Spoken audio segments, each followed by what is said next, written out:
Afin de solutionner le problème, voici un petit appareil que j'ai testé qui coûte moins de 20 € pour avoir le DBVT2. Ce qui va permettre de récupérer les chaînes de la RTBF, c'est-à-dire RTBF1, typique RTBF2 et ainsi que la VRD, plus toutes les chaînes radio. Parce que naturellement, quand le changement a été fait en septembre, les chaînes radio ont disparu aussi. Donc, plus de signal. Mon téléviseur est relativement récent et était connecté simplement avec une antenne dans le tuner, une simple antenne dans le tuner, afin de pouvoir capter les chaînes belges de la TNT. Cela fonctionnait relativement bien jusqu'au 1er septembre. L'antenne était une simple petite antenne que j'avais mise à l'arrière. Maintenant, voici comment résoudre le problème afin de récupérer toutes les chaînes. Je vais vous montrer donc en détail ce qu'il y a dans cette petite boîte. L'appareil fourni est relativement bien complet. Il y a donc effectivement l'appareil en soi qui fonctionne en HDMI avec un petit coax plus une fiche d'alimentation et une sortie USB. Il y a un adaptateur pour le coax. Ça va être super parce que je pourrais réutiliser mon antenne. Dans la boîte, il y a ceci qui va servir pour la télécommande. Parce que forcément, tout va être installé dans le petit boîtier. Un adaptateur pour l'USB. Ce qui est pratique, c'est que si on ne veut pas le brancher sur une prise, on a possibilité de mettre l'USB directement sur le téléviseur. Et qui plus est, voilà, ceci va se brancher sur le petit appareil et l'USB directement sur la TV si vous avez un port USB. Et en plus, ils nous laissent un port USB de libre grâce à ça. Et ils ont fourni avec une petite rallonge HDMI qui va être fort utile. Parce que souvent sur un téléviseur, les ports HDMI se trouvent l'un à côté de l'autre. Et quand vous voulez brancher un appareil comme ça, souvent à côté, il y a un autre HDMI qui coince. Ils ont vraiment pensé à tout. Et le mode d'emploi en français et dans différentes langues. Une télécommande relativement basique fournie avec 2 piles. Il me semble que cet appareil est fort complet. Au montage de tout ceci. J'ai fixé le petit coax. Rien de compliqué. J'ai emboîté le petit boîtier infrarouge qui va servir pour télécommander dans la fiche IN. Pareil, il n'y a pas 36 solutions, facile. Comme je n'ai pas envie d'utiliser une énième prise et que mon téléviseur est équipé d'un port USB qui va pouvoir alimenter mon appareil, j'ai décidé de tout simplement brancher le câble USB fourni. Donc ça va me laisser un port USB libre et de brancher l'USB dans mon téléviseur. Donc tout ce que j'aurai besoin, c'est un port USB et un port HDMI de libre. Je garde à proximité la rallonge HDMI parce que je pense que j'en aurai besoin. Bien que mon téléviseur est fourni de différentes sorties, j'ai encore 2 ports HDMI et des USB. Et un port SCART qui ne nous intéresse pas pour l'instant. Donc voici comment faire le montage. La clé est introduite dans le port HDMI. Comme on peut constater, la clé prend beaucoup d'espace.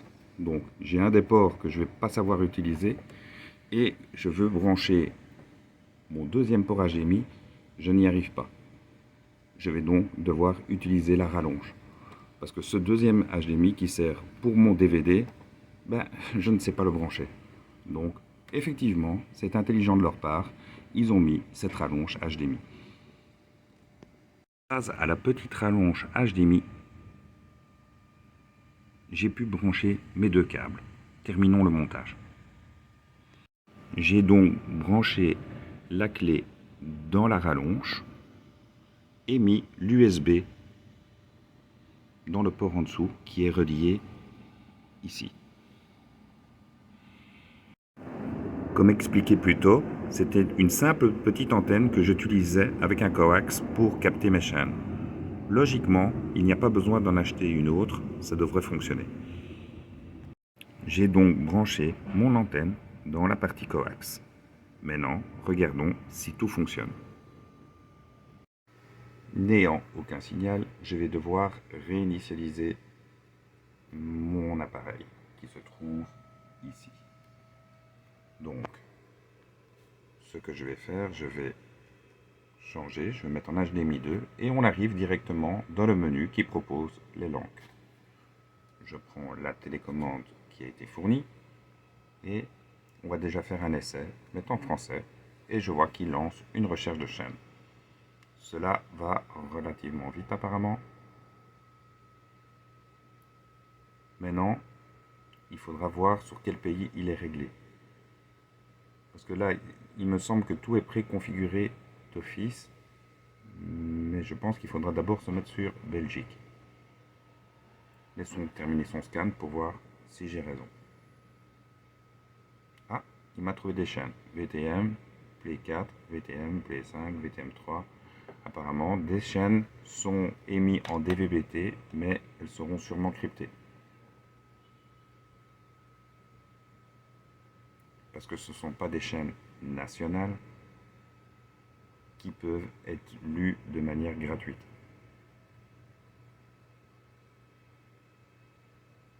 Ça, tout se fait automatiquement, je n'ai encore rien fait. Effectivement, comme j'avais bien pensé, elles sont ces chaînes-là, VTM, c'est crypté. Ça aurait été trop beau de pouvoir les regarder directement. Ce qui va m'intéresser, c'est d'avoir les chaînes belges. Donc, ouais, je regarde RTL, Club, bah, toutes ces chaînes, il est bien marqué que c'est crypté et ne pourront, hélas, pas lu. Je pense que juste celle-là, Infoléo, une chaîne d'information, ouais. Je me doutais bien que cette chaîne-là allait passer. Donc voilà, je vais devoir maintenant me changer et me mettre sur la Belgique et faire une recherche un peu plus approfondie. En allant dans le menu, effectivement, je constate que je suis sur la France. Je vais changer et me mettre sur la Belgique, afin que les recherches se fassent bien correctement sur les chaînes belges. Belgique. Alimentation de l'antenne, c'est pas une antenne qui est alimentée. Type recherche, on va tout chercher. Recherche automatique. Tout ça me paraît bon. Tant que je suis dans le menu, je vous le montre. Il demande, voilà, type de diffusion DVB-T. Il y a forcément le 1 et le 2. Édition des chaînes. Tout ça, il ne faut pas changer, il ne faut pas toucher. On peut choisir le format d'image, 16:9. Et on peut changer aussi la qualité. Vous pouvez passer ici, je change par exemple celle-ci. Par exemple, je peux me mettre en 1080 et avec 50 Hz. Et on peut changer la résolution autant de fois qu'on veut, ça ne pose aucun problème.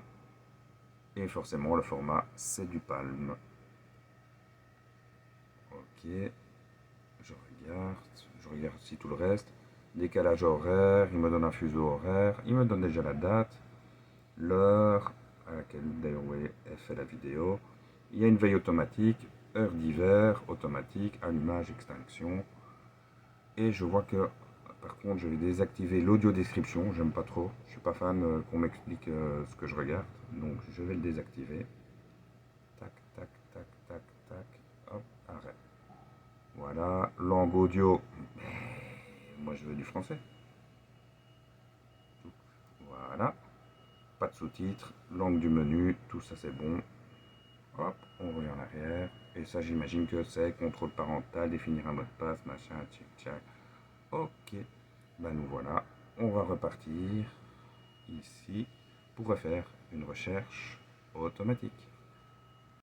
J'ai donc relancé le scan et je constate que forcément les chaînes sont toujours bien rajoutées, Club Plug, VRT, tout le bazar, et les chaînes radio maintenant se sont rajoutées.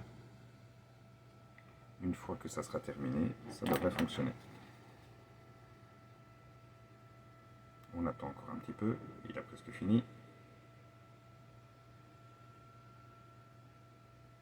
Sauvegarde en cours. Ah bah voilà. La RTBF. Typique.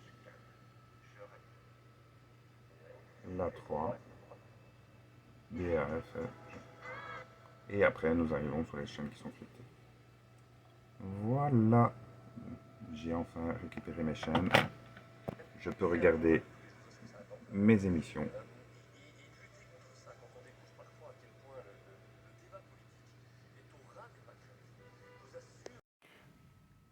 Donc voilà, si vous voulez récupérer les chaînes belges à moindre coût, un peu moins de 20 € pour ce petit appareil qui est fort sympathique et qui a l'air de bien fonctionner.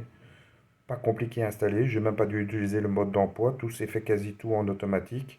J'ai pu, le point fort, j'ai pu récupérer l'antenne que j'utilisais. Fonctionne sur un des ports HDMI, fourni avec un câble pour une extension d'HDMI et forcément facile à emporter partout où on va et qui peut être branché sur n'importe quelle autre TV. Télécommande très facile. Pour finir, l'adaptateur, bah j'en ai pas eu besoin, je m'en servirai peut-être pour autre chose. Et donc voilà, ce sont le Metronic là, TNT, et comme vous pouvez voir, DVB-DT et T2. J'espère que ça vous a aidé et que vous allez pouvoir récupérer toute votre chaîne belge. Allez, je vous laisse, à bientôt.